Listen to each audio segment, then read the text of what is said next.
సోదరీ సోదరులారా, ఈ రోజున మనం హెబ్రీ పత్రిక 4వ అధ్యాయం 6 నుండి 12వ వచనం వరకు పాఠం చెప్పుకుంటాము. సావధానంగా వినండి.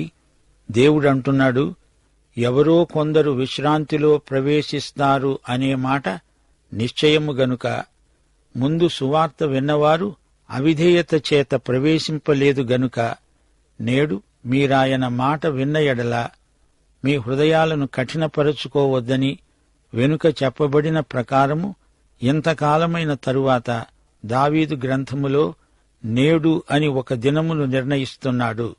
శ్రోతలు, అపుస్తలుడైన పౌలు విశ్రాంతిని గురించే మాట్లాడుతున్నాడు.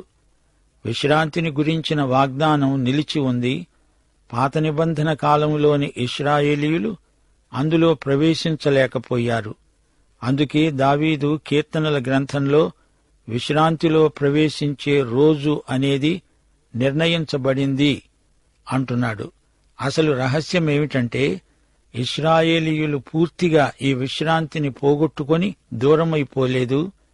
మోషే కాలంలో పోగొట్టుకున్న మాట నిజమే అయినా యెహోషువ నేతృత్వంలో ఆ తరువాతి తరం కనానులో ప్రవేశించారు గదా. అయితే ఒక మాట, వాగ్దత్త భూమిని గురించిన విశ్రాంతి ఒక ప్రవచన సంకేతం మాత్రమే. అది దేవుని విశ్రాంతి యొక్క నిజస్వరూపం కాదు. అందుకే దావీదు తన కీర్తనలో మరొక దినము ఈ విశ్రాంతి కోసం నియమించబడింది అన్నాడు. వారు షిలోహులో ప్రవేశించిన తరువాతి కాలంలో ఎప్పుడో ఒకరోజు వారి విశ్రాంతి ప్రవేశానికి నిర్ణయించబడింది అని దావీదు తన కీర్తనలో పేర్కొన్నాడు. 8, 9 వచనాలు, యెహోషువ వారికి విశ్రాంతి కలుగచేసిన ఎడల ఆ తరువాత మరి ఒక దినమును గూర్చి ఆయన చెప్పకపోయేవాడే.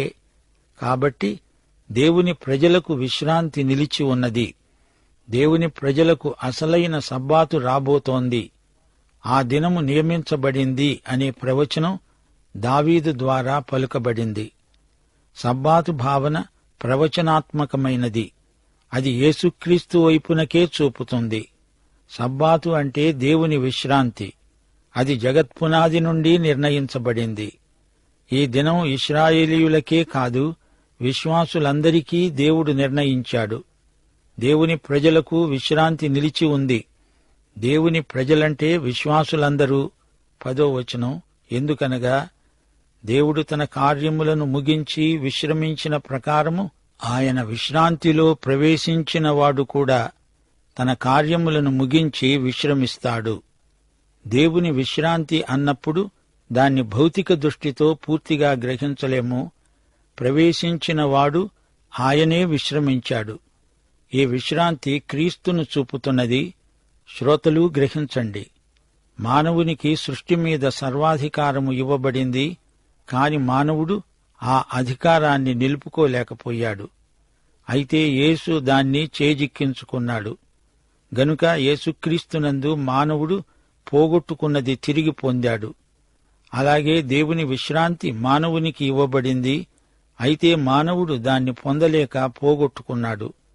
అయితే క్రీస్తునందు దాన్ని ఇప్పుడు అనుభవించగలడు.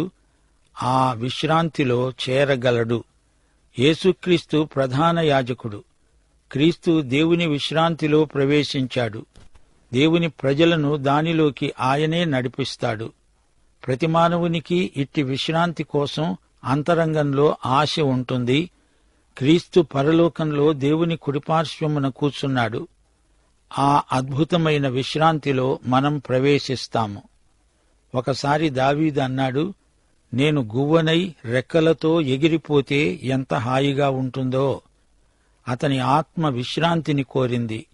యోబు కూడా తీవ్రమైన బాధామధ్యంలో విశ్రాంతిని కోరాడు. దేవుని యొక్క విశ్రాంతి మనిషికి ఎంతో అవసరం. దేవునితో కలిసి సబ్బాతును అనుభవించే ఆశను ఇశ్రాయేలు జాతిపరంగా వ్యక్తం చేశారు. ఈ సబ్బాతు శనివారం విశ్రాంతి క్రీస్తునందు కలగబోయే దానికి ప్రవచన సంకేతం మాత్రమే. కనానులో ప్రవేశించటం కూడా పూర్తి విశ్రాంతి కాదు. కనాను కూడా సబ్బాతులాగే రాబోయే దానికి సూచన. ఈ ప్రవచనం తరతరాల ప్రజల ఆశాభావం తుదకు క్రీస్తునందు పూర్తిగా నెరవేరింది. ఆయన మన మధ్యకు అవతరించి వచ్చాడు, మన మధ్య జీవించాడు, శిలువ మీద మరణించాడు, విమోచన క్రియ ముగించి ఆరోహణమై తండ్రి కుడిపార్శ్వమున కూర్చున్నాడు. పని ముగింపే విశ్రాంతి. మనం ఆయన విశ్రాంతిలో ఇప్పుడు ప్రవేశించాము. దేవునికి స్తోత్రం. యేసు మన కోసం ప్రాయశ్చిత్తం చేసి ఆయన విశ్రాంతిలోకి ప్రవేశం సరళం చేశాడు. ఇప్పుడు మనకు దేవుని యొక్క విశ్రాంతిలోకి నిరభ్యంతర ప్రవేశం లభించింది. విశ్వాసము ద్వారా మనం ఈ విశ్రాంతిలో ప్రవేశించగలుగుతున్నాము. పరలోకమందు యేసు మనకు నిత్య నివాసాలు సిద్ధం చేస్తున్నాడు.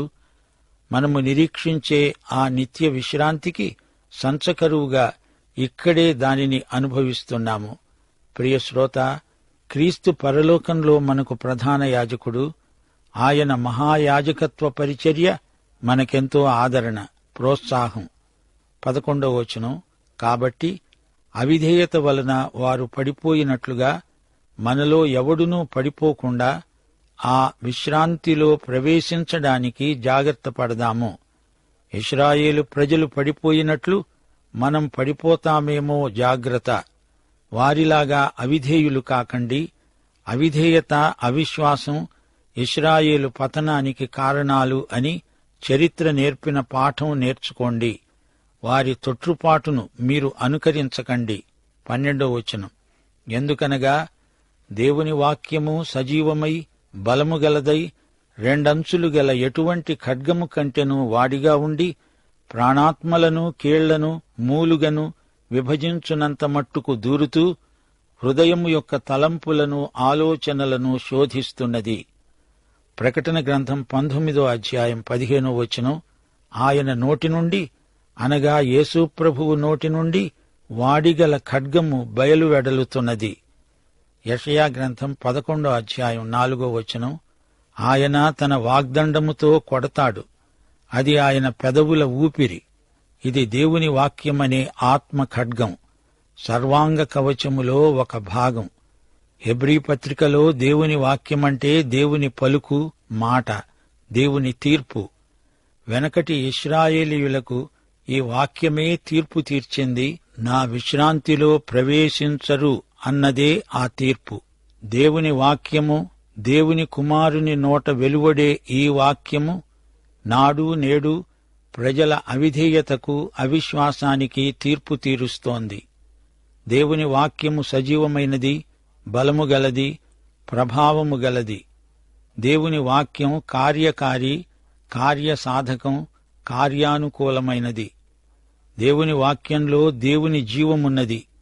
అపొస్తలుల కార్యములు 7వ అధ్యాయంలో స్టెఫను తన ప్రసంగంలో మోషేను గురించి ప్రస్తావిస్తూ అన్నాడు, సీనాయి పర్వతము మీద తనతో మాట్లాడిన దేవదూతతో మన పితరులతో అరణ్యములోని సంఘమందుండి మనకివ్వడానికి జీవవాక్యాలను తీసుకున్నవాడు ఇతడే, మోషే.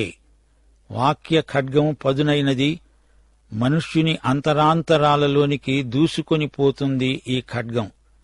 మానవుని చైతన్యంలోకి దూరి దాగి ఉన్న ఆలోచనలను తీర్పులోకి తెస్తుంది.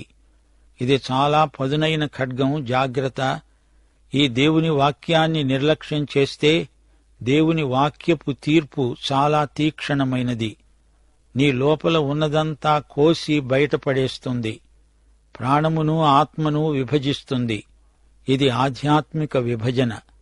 కీళ్లను మూలుగను విభజిస్తుంది. ఇది శారీరక విభజన. వాక్య ఖడ్గం ప్రాణమును ఆత్మను గుర్తిస్తుంది, ప్రత్యేకిస్తుంది. దేవునికి విరోధమైన వైఖరులను బయటపెడుతుంది. పాపము మానవుని ఆత్మను, ప్రాణాన్ని, చివరికి కీళ్లను మూలుగను సైతం కలుషితం చేసింది.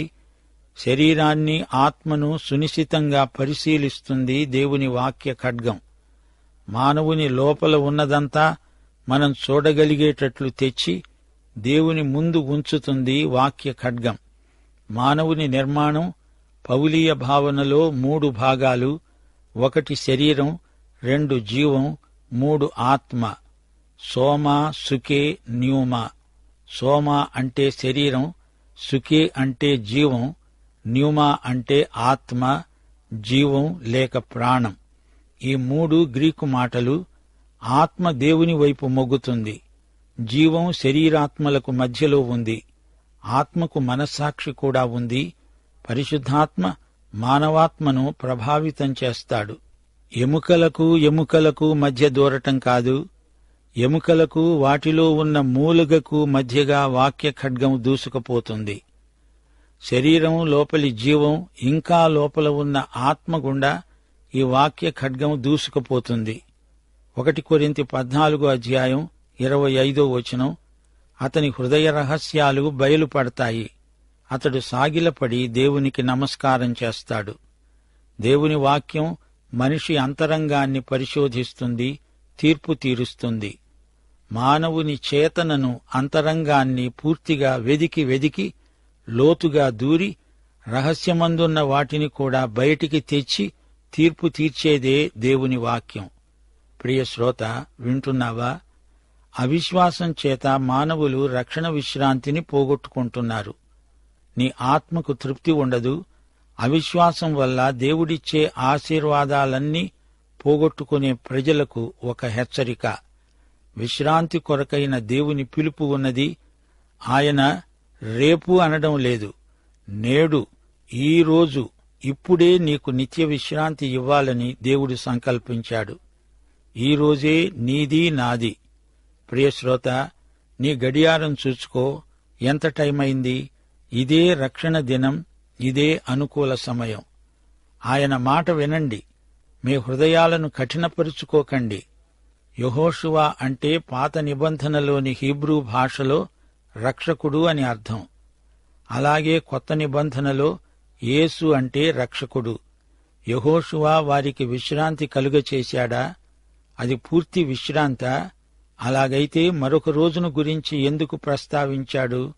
అప్పటికి యెహోషువ చాలా వృద్ధుడైపోయాడు. ఇంకా స్వాధీనం చేసుకోవలసిన భూమి ఎంతో ఉంది. ఇశ్రాయేలు ప్రజలు దేవుడు వాగ్దానం చేసిన పూర్తి విశ్రాంతిలో ఇంకా ప్రవేశించలేదు. పూర్తి విశ్రాంతి ఇశ్రాయేలు ప్రజలకు యెహోషువ ఇవ్వలేకపోయాడు.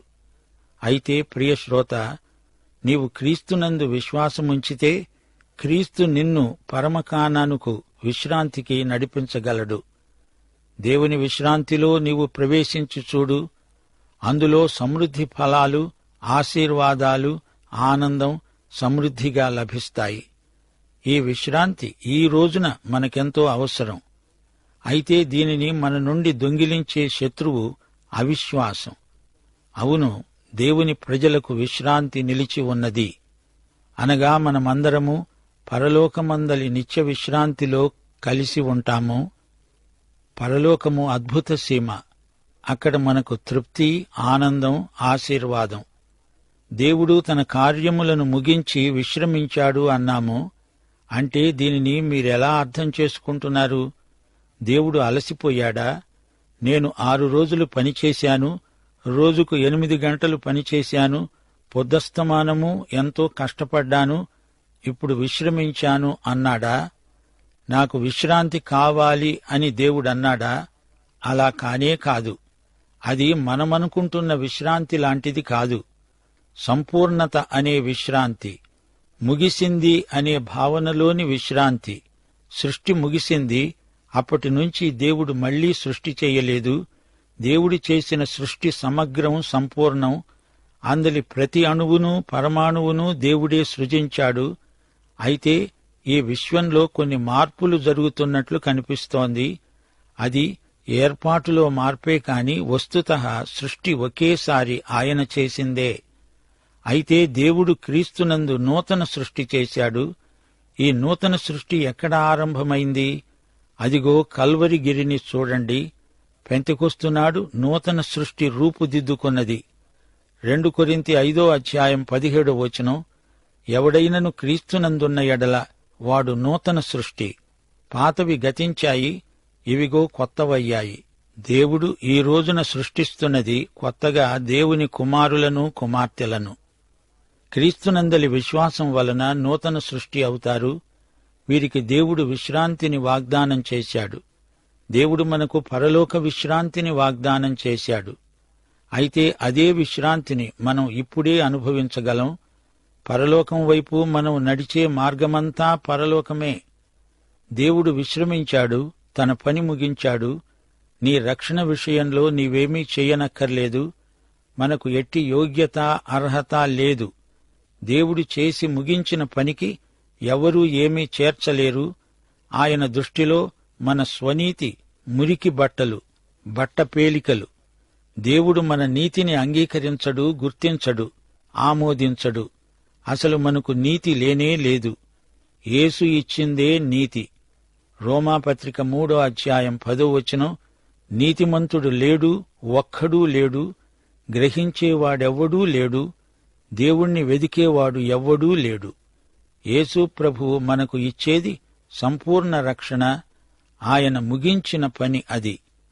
మనము క్రీస్తునందు విశ్వసించగానే నూతన సృష్టి అయ్యాము. అలాగే ఎవరైనా అవుతారు. దేవుని బిడ్డ దేవుని సంకల్ప పరిధిలోనే జీవిస్తాడు.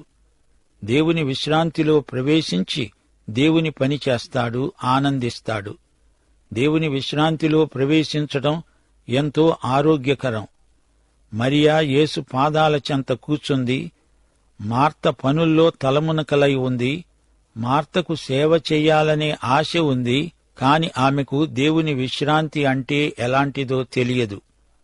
మరియా తన పని సకాలంలో ముగించుకొని యేసు పాదాల చెంత విశ్రాంతిగా ఉంది.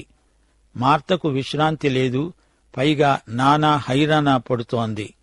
మనలో ఎవ్వడూ పడిపోకుండా ఆ విశ్రాంతిలో ప్రవేశించడానికి జాగ్రత్త పడదాము. అవిధేయత వలన వారు, అనగా ఇశ్రాయేలీయులు పడిపోయినట్లు మనలో ఎవడూ పడిపోకుండునుగాక. అవిధేయత చేత, అవిశ్వాసము చేత వారిలాగే పడిపోకండి. మన ప్రభువు ఎంతైనా నమ్మదగినవాడు. దేవుని వాక్యము రాయబడింది, పలకబడింది. ఇది సజీవ వాక్యం. దీనికి 2 వైపులా పదునుంది. ఇది ఖడ్గం. దీన్ని పట్టుకున్న వానికి తగులుతుంది, అవతలి వ్యక్తికి తగులుతుంది. 1 తెస్సలోని పత్రిక 2వ అధ్యాయం 13వ వచనంలో పౌలన్నాడు, మీరు దేవుని గూర్చిన వర్తమానము మా వలన అంగీకరించినప్పుడు మనుష్యుల వాక్యమని ఎంచక అది నిజముగా ఉన్నట్లు దేవుని వాక్యమని దానిని అంగీకరించారు. ఆ వాక్యమే విశ్వాసులైన మీలో కార్యసిద్ధి కలుగచేస్తున్నది.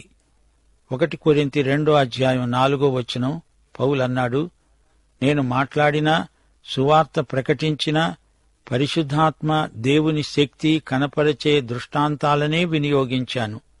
బోధకులుగాని సంఘస్థులుగాని దేవుని వాక్యమంతా వినాలి, చదవాలి, చెప్పాలి. బైబిలు పాపం నుంచి నిన్ను దూరంగా ఉంచుతుంది, లేదా పాపం నిన్ను బైబిలు నుంచి దూరం చేస్తుంది. మనలో జీవం, ఆత్మ ఉన్నవి. ఈ 2 ఒకటి కావు. వాటిని వేరువేరుగా గుర్తించడానికి బైబిలు సహాయం చేస్తుంది. అలాగే శరీరమందలి కీళ్లు, అందలి మూలుగను వేరువేరుగా చేయగలిగేది, చూపగలిగేది దేవుని వాక్యమే. కీర్తనలు 32 వచనం 3, నా ఎముకలు క్షీణించాయి అన్నాడు దావీదు. కీర్తనలు 51 8వ వచనంలో నా ఎముకలు హర్షిస్తాయి, అనగా నాట్యం చేస్తాయి అన్నాడు దావీదు. బైబిలు గ్రంథం మనలను విమర్శిస్తుంది.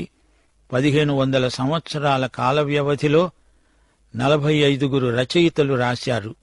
ఒకరినొకరు ఎరగరు, కాని అందరూ రాసిన దానిలో ఎట్టి వ్యాఘాతమూ లేదు. హృదయములోని తలంపులలోని ఊహలను కూడా ఈ గ్రంథం బయటపెడుతుంది, తీర్పు తీరుస్తుంది. క్రియలకు మూలమైన ఆలోచనలకే బైబిలు తీర్పు తీరుస్తుంది. హృదయము మోసకరమైనది, అది భయంకరమైన వ్యాధి గలది. దానిని గ్రహించగలవాడు ప్రభువే. పాఠం ఇంతటితో సమాప్తం. ప్రభువైన యేసుక్రీస్తు వారి కృప, తండ్రి అయిన దేవుని ప్రేమ, పరిశుద్ధాత్మ యొక్క అన్యోన్య సహవాసము సదాకాలము మనకందరికి తోడై ఉండునుగాక. ఆమేన్.